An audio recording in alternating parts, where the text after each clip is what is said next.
성으로 돌아가니라. 아멘. 여러분, 누명이라는 단어를 아시죠? 누명을 썼다, 누명을 씌우다. 하지도 않는 일에 대하여 했다고 했을 때 이것을 누명이라고 이야기를 합니다. 그런데 오늘 본문에 보면 이 누명이라는 단어가 딱 맞아떨어지고 있습니다. 하지도 않았는데 했다라는 거예요.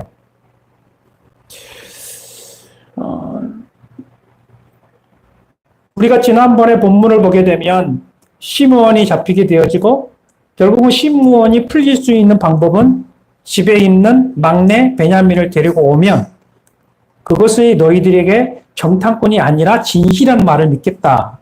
그래서 결국은 아버지로부터 허락을 받고 베냐민을 데리고 왔어요. 그리고 베냐민을 보여주었어요. 이제 시므온도 풀려났고 베냐민도 이제 모든 게 잘 되어 있는 상태예요. 그리고 이제 집으로 돌아가는 길입니다. 곡식을 가지고 집으로 돌아가고 있는 그 찰나에 총리의 청지기가 추적을 하는 거예요. 그러면서 하는 말이 너희가 어찌하여 선을 악으로 갚느냐라고 이야기를 하는 거죠. 무슨 말이냐? 우리 총리가 쓰는 은잔이 없어졌다. 그 은잔은 우리 총리에게서 매우 중요한 것인데 너희 중 한 명이 그것을 훔쳐가지 않았느냐라고 이야기를 하는 거예요. 이게 도대체 무슨 의미인가, 무슨 말인가 전혀 알 수 없는 내용입니다. 그래서 이 말을 들었던 형제들이 말을 합니다. 자, 9절 10절 말씀을 같이 한번 읽죠. 9절 10절 시작.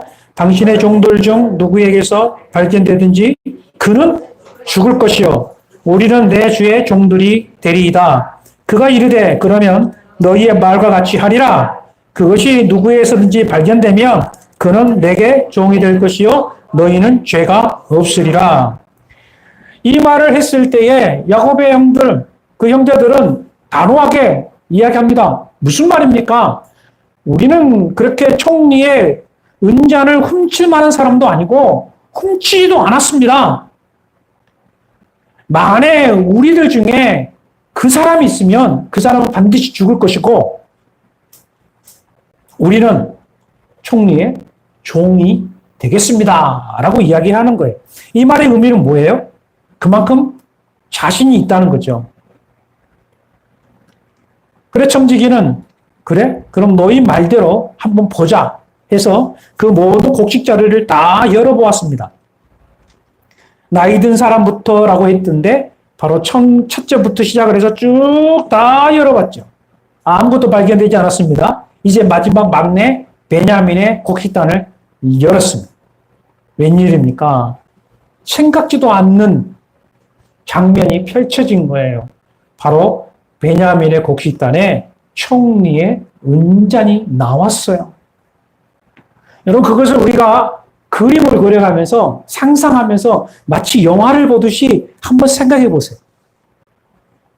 그 은잔이 발견됐을 때에 그 형제들은 어땠을까요? 표정이. 이거는 충격 그 자체입니다.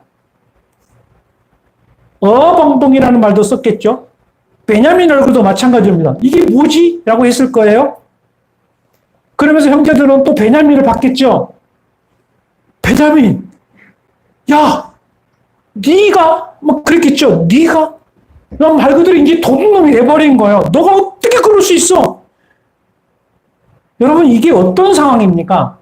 베냐민도 나도 몰라. 형 나도 이게 어떻게 내 곡식단에 이게 있는지 나도 모르겠어. 라고 한들 이게 서로가 모르는 거예요. 여러분 이게 어떻게 된 거예요? 알고 보니까 몰래 요셉이 청지기를 통해서 베냐민 곡식단에 은잔을 넣게 만들었죠. 이 일을 형들도 모르고 베냐민도 모르고 아무도 모르는 상태에 말 그대로 누명을 쓰게 생겼습니다. 결국은 내가 아무리 안 했다고 발버둥을 쳐도 뭐가 나왔어요? 물증이 나왔잖아요. 물증이 나왔잖아요. 이제는 더 이상 변명할 수가 없어요. 더군다나 총리의 청지기가 와서 직접 찾아냈으니 이거는 큰일이 날 수밖에 없었다라는 거죠. 그래서 이 내용에 13절로 표현합니다. 13절 모습 볼까요? 시작. 그들이 옷을 찢고 각기 짐을 나귀에 싣고 성으로 돌아가니라. 옷을 찢었다라는 말의 의미에 그 형들의 반응을 볼 수 있어요. 옷을 찢었다. 이 이스라엘 팔레스타인 사람들이 옷을 찢었다라는 말은 뭐냐면 그만큼 고통스러웠다라는 거죠. 나라가 빼앗겼다든지 부모가 죽었다든지 이럴 때 행위가 뭐냐면 옷을 찢는 행위. 그래서 형들이 옷을 찢었다라는 것은 이거는 말로 표현할 수 없는 그들의 감정을 그들에게 보여주고 있습니다. 이제는 막내 베냐민은 어떻게 돼요? 종으로 끌려갔든지 아니면 죽임을 당하든지 하게 되었어요. 그런데 총리의 청지기는 뭐라고 그랬어요? 가증한 놈, 도둑놈은 죽이든지 잡아가겠지만 나머지는 뭐예요? 죄가 없을 것이다 라는 거예요. 이 말은 뭐예요? 도둑놈만 잡아가겠다는 거예요. 도둑놈만 잡아가겠다라는 거예요. 자, 그렇다고 한다면 이 형들은 과연 어떤 생각을 했을까요? 어떤 생각을 했을까요? 지금 같이 있는데 베냐민이 이 일을 저질러서 이제 베냐민이 아무래도 포박을 했겠죠. 포박을 당했겠죠. 그런 상태에 이제 끌려가고 있는 상황이라고 한다면 다른 형들은 어떻게 했을까? 그냥 베냐민을 내비로 두고 가야 될까? 아니면 베냐민을 따라서 같이 애굽으로 갈 것인가? 여러분 고민하지 않았겠습니까? 죄 지은 놈만 벌 받으면 되잖아요. 죄 안 지은 사람들은 어때요? 그냥 집에 가면 되잖아요. 그런데 형제들의 그 행동을 보게 되면 그들은 함께 애굽으로 갔다라고 표현을 하고 있어요. 함께 갔습니다. 총리 앞에 선 11명의 아들들을 한번 생각해 보십시오. 얼마나 두렵고 떨렸겠습니까? 더군다나 막내 베냐민이 총리의 가장 아끼는 은장까지 훔쳐갔으니 이제 더할 나위 없습니다. 여러분 사람이 죽음 앞에 서게 되어지면 살기 위해서 뭐든지 한다고 하지 않습니까? 고문과 폭력 앞에서 너무너무 고통이 심하다 보면 거짓 자백을 하기도 하고요. 심지어는 어떤 사람을 누명을 씌워서 자기가 그 자리를 해결해 나가려고 하는 게 사람이라고 이야기를 해요. 그 고통을 피해갈 수만 있다고 한다면 뭐든지 한다는 게 사람의 마음이에요. 여러분, 우리는 과거 제사장들에서 신문을 받던 그 예수님을 쳐다보고 있는 베드로를 생각을 할 수 있습니다. 이제 그 재판선고에서 십자가의 처형을 앞두고 있는 그 예수님을 바라보고 있는 그 베드로, 수지자인 그 베드로에게 어떤 계집 요정이 와서 당신 어디서 많이 봤는데 혹시 당신도 그 무리 중 한 사람이 아닌가요? 라고 했더니 베드로의 반응은 뭐예요? 나는 아니다라고 이야기를 했어요. 근데 성경 표현을 보게 되면 베드로는 나는 모른다, 나는 아니다, 저주하며 나는 모른다 하고 떠났던 것을 보게 되어집니다. 여러분 여기에서 보게 되면 이 베드로의 약한 의지로 보면 안 돼요. 그 극한 상황 속에서 그 죽음의 상황 속에서 자기도 죽을 수 있는 그 위기 속에서 그 인간의 모습이 들어있는 거거든요. 그 위기감 속에서 나도 죽을 수도 있지 않겠느냐 하는 그런 마음이 두려움이 찾아왔기 때문에 베드로 역시도 저주하면서 그 자리를 떠날 수밖에 없었던 게 인간의 마음이라는 거죠. 자, 그렇다고 한다면 이 요셉의 형제들에게는 이 야곱의 아들들에게는 이런 공포가 있지 않았을까 하는 생각을 해보는 거예요. 그런데 다행스러운 건 뭐냐면 범인만 한 사람만 죽든지 종으로 있든지라는 거예요. 그럼 다른 사람에게는 다른 사람들은 죄를 묻지 않겠다, 풀어주겠다라고 누가 이야기한 거죠? 바로 총리의 청지기가 이야기를 한 거라는 거죠. 자, 그렇다면 이 요셉의 형들은 어떤 사람들입니까? 이 요셉의 형들은 말 그대로 요셉을 죽음으로 몰았던 형님들입니다. 요셉을 죽이려고 했고 요셉을 그냥 돈 주고 팔아버렸던 형들이라는 거죠. 그렇다고 한다면 이 베냐민에 대해서 어떻게 행동을 할까요? 우리가 생각하자면 좀 뻔한 행동이지 않겠습니까? 지난 시간에 우리가 유다에 대해서 잠깐 말씀을 나눴어요. 유다와 아버지 야곱과의 대화 속에서 아버지가 야곱이 유다에게 내가 못 오게 네 막내 아들까지 죽게 만들려고 하느냐 보내지 못하겠다라고 했을 때 유다가 한 말이 있어요. 아버지 베냐민을 보내주십시오. 내가 베냐민을 대신해서 담보가 되겠습니다. 베냐민이 잡히게 되면 내가 잡히고 베냐민이 죽을 일이 생기면 내가 대신 죽겠습니다. 그리고 만약에 베냐민을 놔두고 나 혼자 집에 돌아오게 되면 아버지가 나를 대신 죽이십시오라고 해서 베냐민을 데리고 간 사건이 있잖아요. 그게 바로 유다예요. 그렇다면 생각해 봅시다. 그렇다면 그가 했던 그 말이 과연 진실한 대화였을까? 과연 진실한 말이었을까? 그저 단순히 곡식을 얻기 위한 또 한 번의 거짓말이었을까? 라고 우리가 생각할 수도 있지 않겠어요? 아직 일어나기 전의 사건이잖아요. 되지도 않는 일일 수도 있어요. 그렇기 때문에 누구든지 말을 쉽게 할 수 있는 게 사람이에요. 그래서 우리 사람들이 이런 말 알잖아요. 뭐를 해놓고 오면 야 내가 그때 되면 내가 꼭 할게. 만약에 내가 안 하면 내 손에 장을 짓겠어. 이렇게 이야기하잖아요. 다들 그런 말 하지 않아요? 내 손에 장을 짓겠다는 말이에요. 무슨 말이에요? 기름 위에다가 전을 붙이듯이 내 손을 올려놓고 전을 붙이겠다라는 거잖아요. 내가 하지 않으면 그렇게 하겠다라는 거죠. 그런데 막상 그 일이 생기면 어떻게 돼요? 내가 언제 그랬어? 사람들마다 다 그럴 수 있는 상황이잖아요. 자, 그렇다면 유다가 그럼 베냐민을 위해서 담보가 되겠다는 말을 했다는 거죠. 그런데 지금 현재 그 이야기가 뭐예요? 현실이 됐어요. 현실이. 그러면 현실이 된 상태에서 이제 베냐민이 죽게 됐다는 거예요. 베냐민에게 아주 난처한 일이 생긴 거예요. 좀 더 우리가 앞으로 좀 넘어가 봅시다. 창세기 37장 34절 이후로 우리가 좀 이전으로 우리가 넘어가면 앞으로 좀 올라가게 되면요.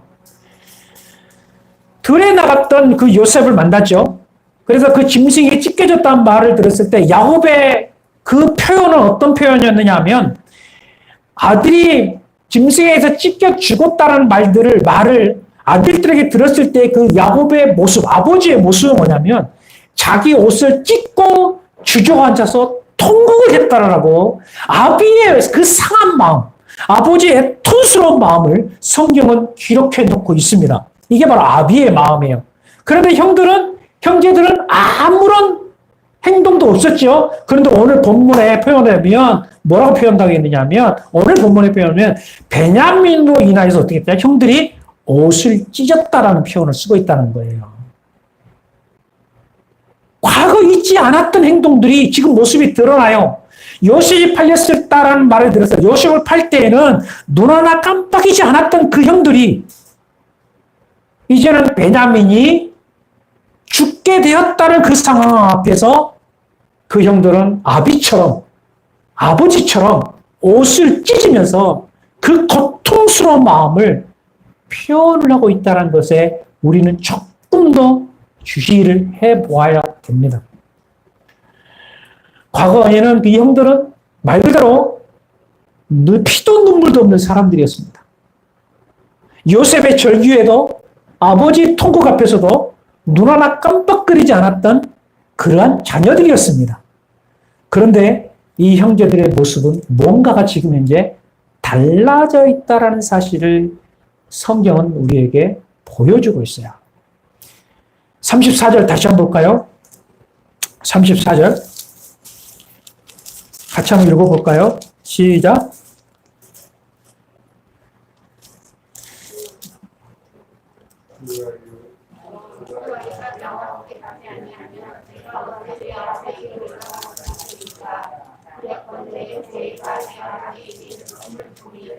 아멘.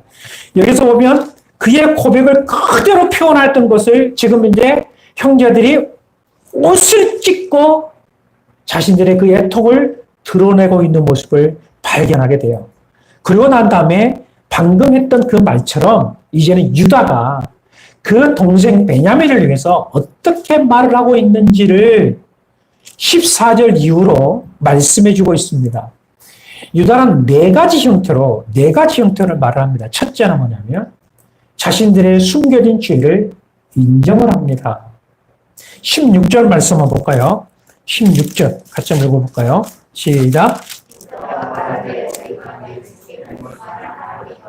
무슨 설명을 하오리까? 우리가 어떻게 우리의 정직함을 나타내리까? 하나님이 종들의 죄악을 찾아내셨으니 우리와 이 잔이 발견한 자가 다 내 주의 노예가 되겠나이다.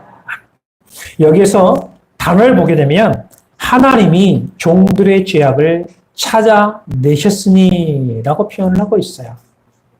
이것은 과거 숨겨왔던 요셉에 대한 이야기를 꺼내고 있는 거예요.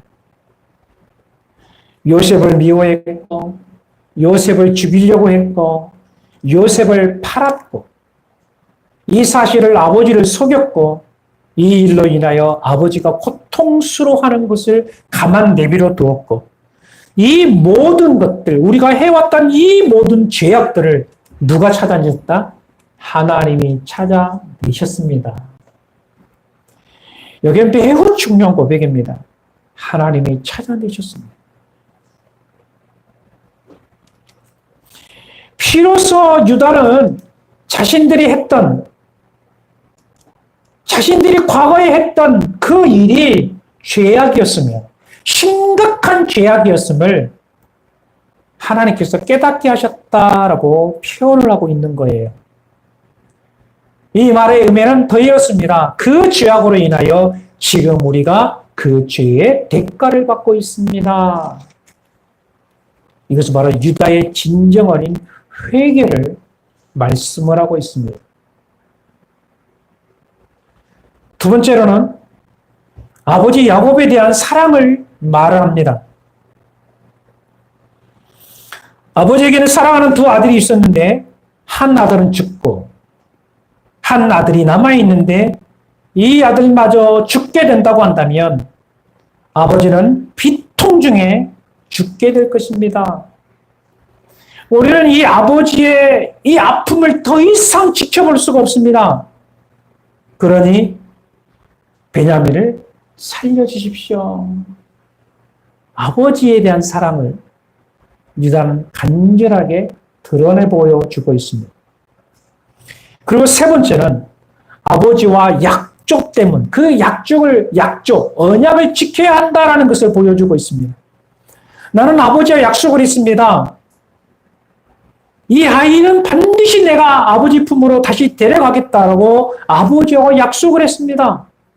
만약에 이 아이를 내가 데려가지 않는다면 나는 아버지와 약속이 지켜지지 않음으로 인하여 나는 평생 동안 그 죄책감으로 살게 될 것이고 아버지 또한 고통 속에 살게 될 것입니다. 그러니 아버지와 내가 언약을 맺었던 대로 약조를 했던 대로 그 약조를 지킬 수 있도록 베냐민을 좀 돌려보내 주십시오라고 이야기하는 거예요. 그리고 네 번째로 유다는 이렇게 합니다. 이 아이를 대신해서 나를 담보로 잡으시고 다른 형제들과 함께 아버지 집으로 가게 하여 주십시오라고 이야기를 하는 거예요. 유다는 아버지의 약조대로 나 자신을 뭐로? 담보가 되어주겠다라는 거예요. 담보가 되어겠다. 그러니까 나를 담보로 잡아주십시오라는 거예요. 이 말은 뭐예요? 목숨을 한마디로 거는 거예요. 베냐민을 위해서 내 목숨을 내놓겠다라는 거죠. 그래 베냐민을 죽이려면 차라리 그 베냐민 대신 나를 죽이십시오. 그리고 이 베냐민과 함께 형제들을 아버지 집으로 돌려보내 주십시오라고 유다는 지금 총리 앞에 말을 하고 있다는 사실입니다. 여러분 유다의 이 모습 속에서 우리는 많은 것들을 생각하지 않으면 안 돼요.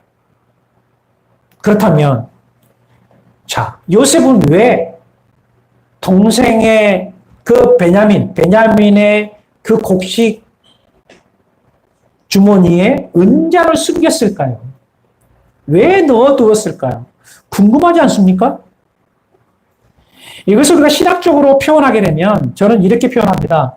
은잔 테스트라고 이야기를 해요. 은잔 테스트. 요셉은 형들에게 뭔가를 좀 알아보고 싶었던 마음이 있었어요. 어떤 의도가 있었어요. 그 의도는 단순히 복수를 하고자 하는 마음이 아니었다는 거죠. 복수를 하려면 다른 방법으로 흡수를 했겠죠.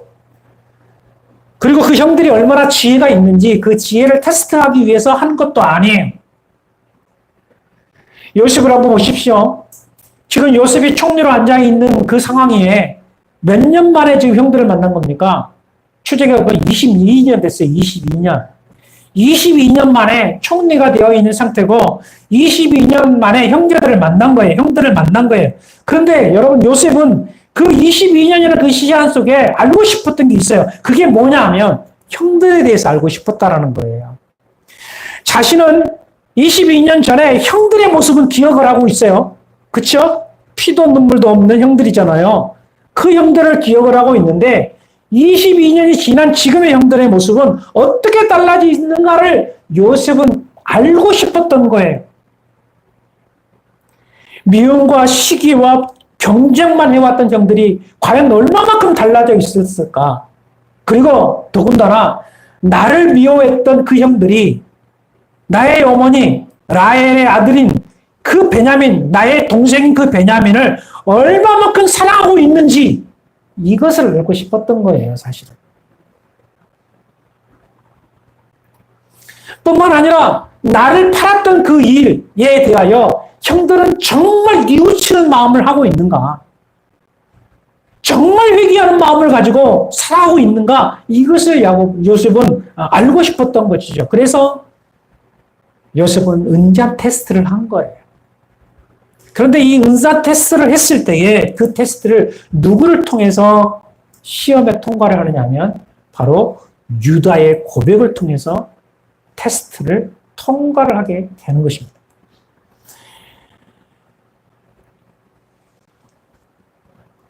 33절에 보면 주의 종이 내 아버지에게 아이를 담보하기를 내가 이를 아버지께로 데리고 돌아오지 아니하면 영영이 아버지께 죄의 짐을 지리다 하였사오니 이제 주의 종으로 이 아이를 대신하여 머물러 있어 내 주의 종이 되게 하시고 그 아이는 그의 형제들과 함께 올려보내소서.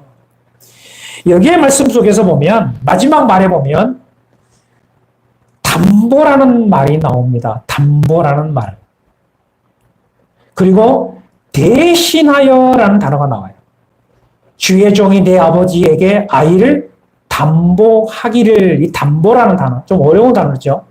그리고 마지막 부분에 그 아이를 그의 형제들과 함께 올려보냈어 하면서 대신하여라는 단어를 쓰고 있거든요. 그 아이를 대신하여 머물러 있어라는.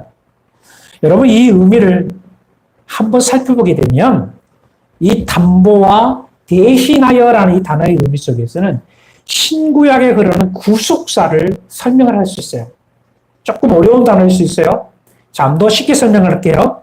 자, 히브리어에 에라본이라는 단어가 있습니다. 이 에라본이라는 단어의 의미가 뭐냐면 담보라는 단어예요. 담보. 그런데 이 구약의 이 담보라는 단어를 신약의 바울 사도가 어떤 말로 사용했느냐 하면 보증이 되사라는 단어를 썼어요. 보증이 되사. 이 보증이 되사라는 단어 많이 들어봤죠? 이 말의 의미는 뭐예요? 우리의 구원을 쓸 때에, 구원이라는 단어를 쓸 때에 뭐예요? 보증하시다, 보증하사라는 단어를 쓰잖아요. 그래서 우리의 구원을 보증하사 성령님을 일컬어서 사용하실 단어가 이 보증이라는 단어예요. 그리고 대신하여 단어라는 말의 의미는 뭐냐면 구속하다, 대속하다라는 뜻을 가지고 있어요. 구속하다, 대속하다. 이 말은 예수 그리스도께서 우리의 죄값을 치르시기 위하여 뭐 하셨어요? 구속하셨다. 우리의 죄를 대신하여 죽으시고 부활하셨다 단어를 쓸 때에 이 구속, 대속이라는 단어를 사용하고 있다는 거죠. 자, 그렇다면 여러분 창세기에 유다가 지금 어떤 말을 사용하고 있느냐면 이거예요. 예수께서 내 죄를 대신하여 형벌을 받았듯이 유다 자기 자신이 누구를 대신하여? 베냐민을 대신하여 내가 대속적인 고난을 받겠다라는 단어를 지금 사용하고 있다는 거예요. 유다의 변론 속에서 성령께서 말할 수 없는 탄식하심으로 우리를 대신하여, 끊임없이 우리를 대신하여 변론하시는 그것을 지금 현재 유다의 고백을 통해서 우리에게 말씀하고 있다는 이야기예요.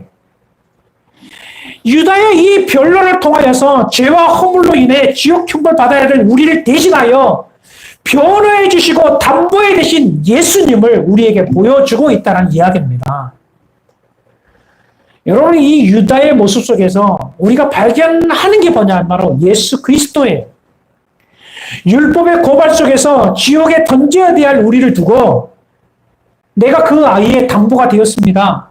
내가 대신하여 죄값을 치루었고, 내가 저 아이를 대신하여 매를 맞았고, 내가 저 아이를 대신하여 형벌을 받았고, 내가 저 아이를 대신하여 죽었습니다.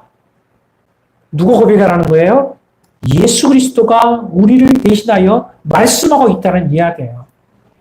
내가 저 아이를 대신하여, 내가 베냐민 저 아이를 대신하여 담보가 되겠습니다 라는 말처럼 예수 그리스도가 내가 저 아이를 위해서, 내가 저 성도를 위해서, 내가 저 사람을 위해서, 내가 십자가에서 고통을 당하고 죽지 않았습니까? 라는 그 예수님을 보여주고 있다는 이야기라는 거죠. 여러분, 우리가 지난 시간에 유다를 보면서 유다가 왜 예수님의 조상이 되었느냐? 여러분 좀 궁금하지 않았나요? 유다가 예수님의 조상이 될 수 있었던 가장 큰 이유가 바로 지금 현재 고백 때문에 그런 거예요. 베냐민을 위해서 이와 같이 처절한 자기의 희생이 있었기 때문에 결국은 또 이 고백을 통해서 누가 드러나기 때문에 예수 그리스도가 드러나기 때문이라는 거죠. 여러분, 이스라엘이라는 것은 선택받은 자녀들이에요. 하나님으로서 선택받았던 하나님의 자녀들이 이스라엘이에요. 그런데 그 이스라엘 자녀들이 12형제들이 서로 사랑하지 못하고 경쟁하고 시기하고 미워하고 하나 되지 못한 그러한 삶을 현재 살아가고 있었다는 것이죠. 이것은 이스라엘의 모습이 아니죠. 이것이 하나님의 자녀라고 말하기 어렵습니다. 그런데 이 유다의 희생적인 사랑을 통해서, 이 유다의 희생을 통해서 자신의 죄를 인정하고 비로소 미움이 아니라 용서와 사랑으로 하나 되는 이런 고백을 통하여서 이스라엘을 이스라엘 되게 만들었다는 사실입니다. 결국은 이 유다의 고백을 통해서, 그 유다의 희생을 통해서 화목하지 못했던 가정이 다시 화목하게 만든 배경이 될 수 있었다는 이야기예요. 뿐만 아닙니다. 요셉에게는 상처가 없었을까요? 아무리 요셉이 예수님의 그림자인다 할지라도, 요셉이 그렇게 완벽한 인간이라 할지라도 요셉은 지옥 같은 삶을 살았어요. 형들에게 배반당하고 배신당하고 죽을 뻔하고 감옥에 갇히고. 여러분, 요셉도 인간이거든요. 그렇기 때문에 요셉 마음속에 상처가 있어요. 상처가 있지 않았겠어요? 그 형들 보기만 하면 놀래기도 하고, 그 형들 보기만 하면 그 마음속에 과거의 그 고통스러웠던 그것이 분명히 있었을 거라, 쓴뿌리가 남아 있었을 거라는 거죠. 그래서 그 마음속에 미움도 원망도 분명히 있었을 거라고 생각을 해요. 그래서 그 마음에는 언제나 이게 감정의 골이 깊어서 형들에게 다가가지 못한 그런 마음도 분명히 요셉에게 있었을 거라는 거죠. 그런데 이 유다의 고백을 통해서, 베냐민을 대신하여 내가 죽겠다라는 그 유다의 고백을 통해서 비로소 그 요셉의 마음속에 얼었던 것들이 다 녹아내려서 치유의 감정이 죽어졌다는 거예요. 미움과 분노의 원망이 용서와 사랑으로 꽃이 피게 됐다는 거죠. 오랜 앙금이 그 유다의 그 고백을 통해서 사라지게 됐다는 사실입니다. 여러분, 이 유다의 고백을 통해서 이스라엘이 비로소 하나님의 성민으로 우뚝 선 계기가 되었습니다. 12지파가 되게 했고 구약의 교회가 세워지는 초석이 될 수 있었다는 사실이죠. 여러분, 이 유다의 희생적인 사랑은 바로 예수님께서 말씀하신 것처럼 하나 되기에 힘쓰라, 하나 되게 하신 것에 힘써 지키라고 하신 말씀을 그대로 이룬 것입니다. 그리고 형제를 대신하여 목숨을 버리는 그것보다 더 큰 사랑은 없다라고 말씀하신 그것을 우리에게 증명하며 보여주었다는 사실입니다. 여러분, 교회는 이 희생과 사랑을 통해서 교회가 세워지게 되는 것입니다. 이 유다의 희생적인 사랑을 가지고 살아가는 그 성도로 말미암아 하나님 나라가 세워지게 되어 있습니다.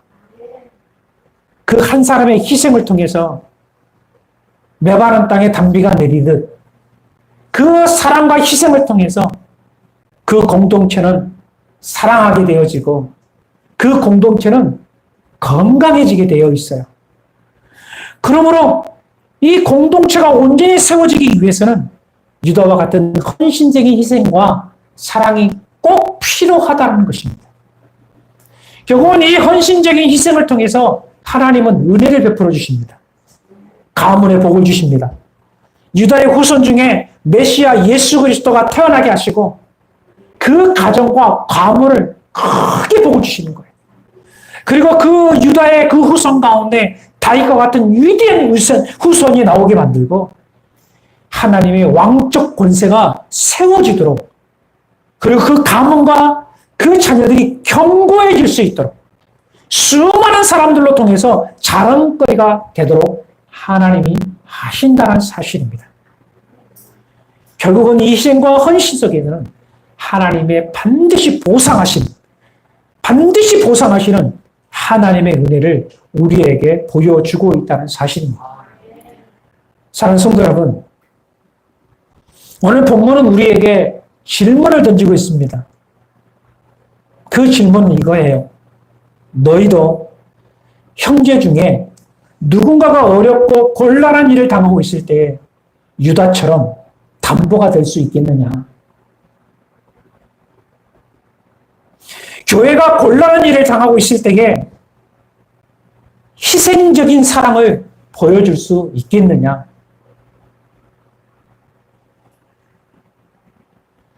죄와 허물로 지옥에 던져질 영혼을 위해 주여 저 영혼을 살릴 수만 있다면 제 생명을 바치겠습니다. 기도하며 다짐할 사람이 있겠느냐? 주님은 지금 이렇게 여러분들에게 질문을 하고 계십니다.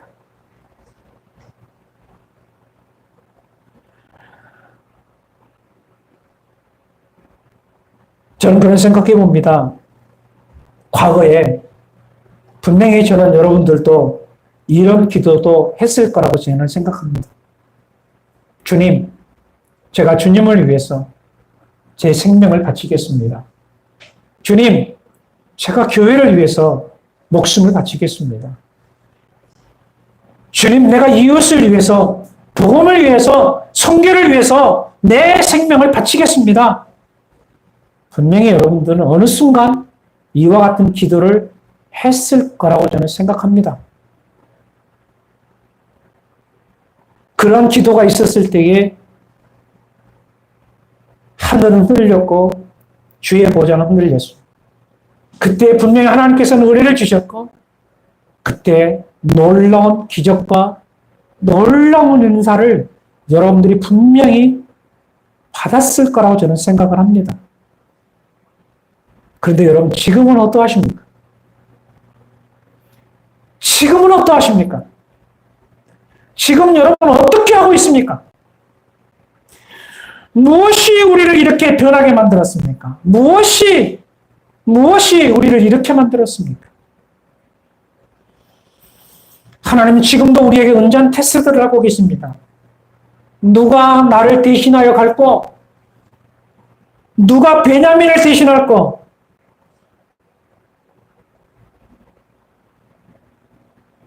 얼마만큼 나를, 얼마만큼 교회를, 얼마만큼 영혼을 사랑하고 있는 것. 여러분, 우리는 어떻게 해야 될까요?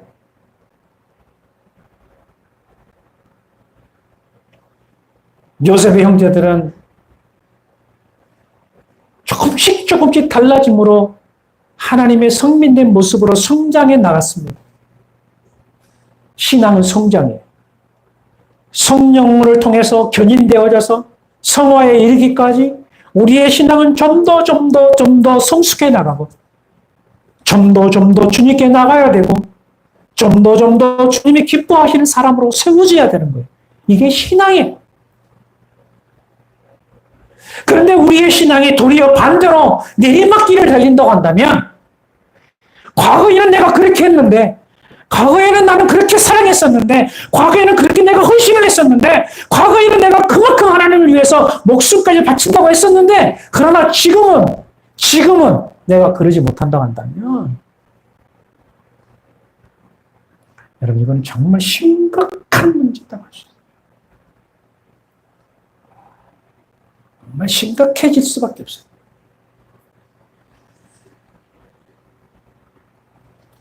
여러분 우리는 오늘 결단해야 됩니다. 어떻게 해야 될까요? 나는 어떻게 해야 될까요? 여러분 스스로가 결정하고 결단해야 돼요. 어떻게 하시겠습니까? 기억하십시오. 주님은 나를 버린 적이 없고 주님은 나를 멀리한 적 없고 주님은 나를 위해서 대속제물이 되셨고 주님은 나의 보증이 되어주셨고 주님은 나를 위하여 모든 것을 쏟아 부으셨습니다. 우리는 주님 앞에 어떻게 서야 하겠습니까? 우리는 주를 위해서 어떻게 살아야 하겠습니까? 우리에게 필요한 것은 바로 유다의 고백입니다. 유다와 같은 고백이 필요합니다. 유다와 같은 마음이 필요합니다. 유다와 같은 희생적인 그런 고백이 우리에게 필요한 거예요. 여러분 이 말씀에 여러분의 가슴을 때리고 여러분의 심장을 때리고 여러분의 영적인 성의 사람을 때리는 칙칙한 그런 메시지가 되기를 바랍니다. 기도하겠습니다.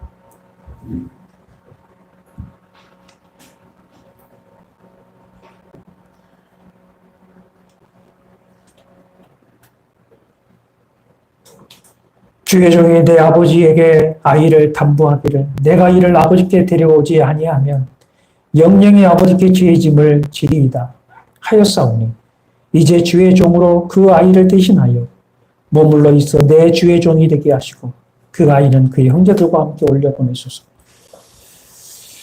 유다의 고백이 우리의 고백이 되기를 바라고 유다의 희생적인 사랑이 우리의 사랑이 되기를 바랍니다. 여러분 기도합시다.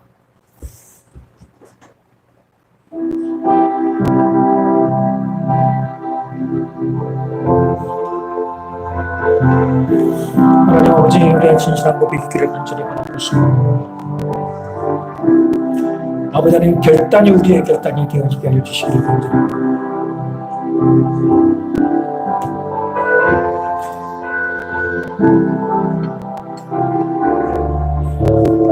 간절하고 시기하며 하나님을 못했다. 그 죄를 인정하고 이미 용서한 사람을 하나 되어주옵소서.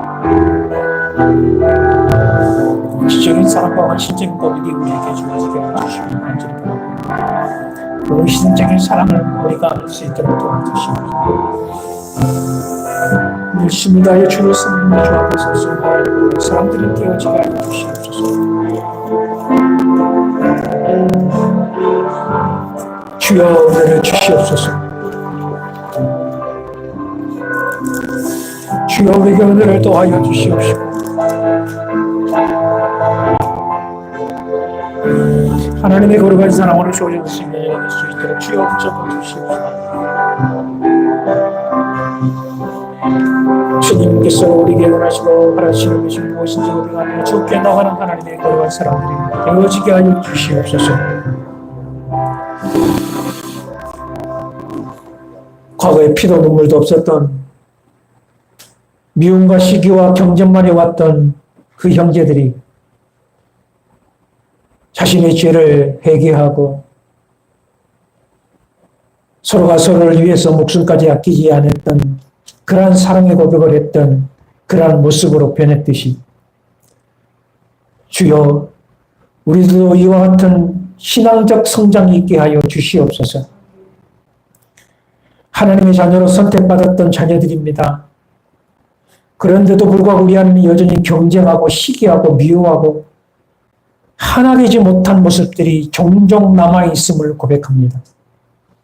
주님, 죄를 인정하고 미움이 아니라 용서와 사랑으로 하나 되게 하신 것을 힘써 지킬 수 있는 하나님의 사람들로 다시 한번 결단하며 나갈 수 있도록 도와주시옵소서. 우리 주님께서 우리를 대신하여 십자가에 죽으시기까지 사랑하셨던 것처럼 우리를 또 주님을 이와 같이 사랑하게 하시고 교회를 위해서 아낌없는 희생을 감당하게 하시고 영혼을 사랑하며 생명까지 내놓기까지 그 영혼을 사랑하며 기도할 수 있는 하나님의 사람들이 되어지게 하여 주시옵소서. 다시 한번 우리에게 은혜를 베풀어 주사 회복의 은혜를 허락하여 주시고